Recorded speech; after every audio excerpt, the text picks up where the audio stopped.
마지막으로 다리를 건너던 여자. 다리는 그만 끊어지고 맙니다.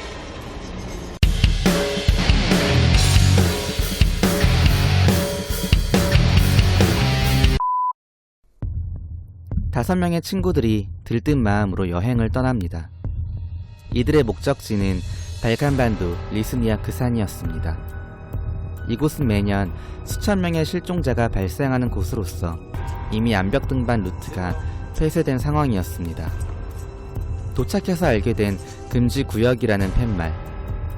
먼저 올라간 기욤이란 친구가 아직 기다리고 있는 4명의 친구들에게 괜찮다고 얘기합니다. 친구의 말에 안심한 이들은 잠시 서로의 눈치를 살폈지만 이내 곧 행동으로 옮기기로 하죠. 이제 마지막으로 남은 깔린느. 어딘가 모르게 느낌이 안 좋습니다. 그리고 드디어 암벽 등반에 오른 5명의 친구들. 제대로 된 안전장비가 아닌 그야말로 최소한의 장비만을 가지고 암벽 등반을 하게 됩니다. 그저 들떠있는 다른 친구들에 비해 계속해서 불안함을 느끼는 로이. 가파른 절벽을 연결하는 950m 상공의 다리를 건너게 됩니다. 모두가 건너고 역시나 마지막으로 남은 깔린느. 조금씩 무너지기 시작하는 다리. 더 이상 직행할 수 없었던 다리가 그만 끊어져 버리고 아주 가까스로 살게 된 깔린느입니다.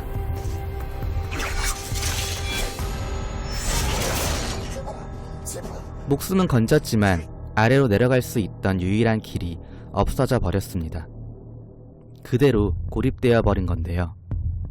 아래로 내려가기 위한 등반을 시작하고 알고 보니 기욤은 친구들을 속인 채 이곳으로 데려왔던 겁니다. 엎친 데 덮친 격으로 나머지 친구들까지 위험에 처하게 되는데요.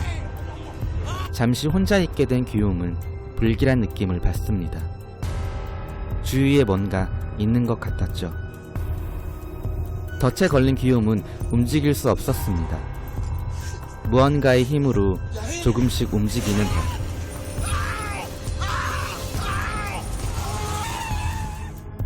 위험에 처했던 친구들이 올라왔고 하지만 덫에 걸려 꼼짝할 수 없었던 기욤이 보이지 않습니다. 절대로 빠지지 않던 덫을 발견한 이들은 그때부터 뭔가 이상하다는 것을 느낍니다. 예민해진 상태에 프레드와 로익이 싸우게 되는데요.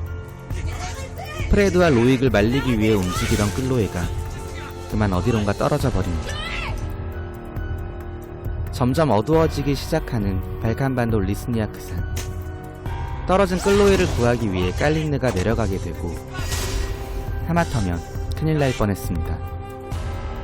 그때 프레드가 나무 사이에서 무언가를 목격해 로익에게 얘기했지만 로익은 클로에 걱정뿐이었죠. 부상을 입은 클로에가 떨어진 이곳은 누군가가 일부러 만들어 놓은 덫이었습니다. 다행히 밖으로 나온 클로에. 로익은 오직 그녀 걱정뿐이었고 깔린느는 점점 극도의 공포심을 느끼기 시작합니다. 조금 전보다 더 어두워지는 산속. 그리고 정신을 잃은 채 어디론가 끌려가고 있는 기욤이 있습니다. 천둥과 번개를 동반한 비까지 내리게 되고 이탈 방지를 위해 서로에게 로프를 묶어 이동하게 됩니다. 결국 처음부터 이곳에 대해 불길한 예감이 들었던 깔린느는 불안함에 떨기 시작하고 부상을 입은 클로에가 그녀를 계속해서 달래줍니다. 뒤에 있던 깔린느가 갑자기 누군가가 쏜 활에 맞아 쓰러집니다.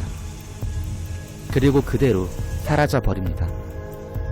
추위와 공포, 불안함에 떠는 3명의 친구들. 깊은 숲을 헤매던 중 이들의 눈앞에 집 하나가 들어옵니다. 불길한 예감이 들었던 그 집에서 발견한 기욤과 깔린느. 2009년에 개봉한 이 영화는 산악 액션 스릴러로서 실제 사건을 담은 영화인데요. 4명의 친구들을 이곳으로 안내한 기욤은 사실 암벽 등반 루트가 폐쇄된 것을 알고 있었습니다. 반대로 4명의 친구들은 그 사실을 모른 채 따라 나섰던 거죠. 이 사실을 깔린느에게 털어놓은 기욤은 자신의 잘못이라며 모든 책임을 지려고 합니다. 하지만 덫에 걸려 무언가로부터 공격을 당했고 로익을 제외한 3명의 친구들은 기욤을 찾기 위해 움직입니다. 한편 다른 친구들에겐 관심이 없고 오직 클로에만 챙기기에 바쁜 로익은 합동심, 즉 팀워크를 지향하는 것이 아니라 인간이 가진 이기심을 보여주고 있습니다. 인간은 최악의 상황을 맞이했을 때 비로소 진짜 본성을 드러낸다고도 하는데요. 영화는 결말에서도 알 수 있듯이 로익이라는 인물이 보여주는 최악의 이기심을 드러내고 있으며 인간이란 동물이 가진 감정들을 2개로 나누어 보여주고 있습니다. 이렇듯 발간반도에서만 실종된 사람이 무려 3,200여 명에 달한다고 하고요.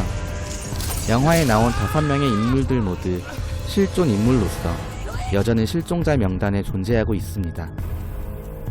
처음부터 이기적이었던 인간, 믿음에서 증오, 증오가 복수로 바뀌는 인간의 본성을 보여준 이 영화의 제목은 하이레인이었습니다. 오늘도 영상 리뷰를 봐주셔서 감사드리며 저는 영화 블로거로도 활동하고 있는 루피 영화였습니다.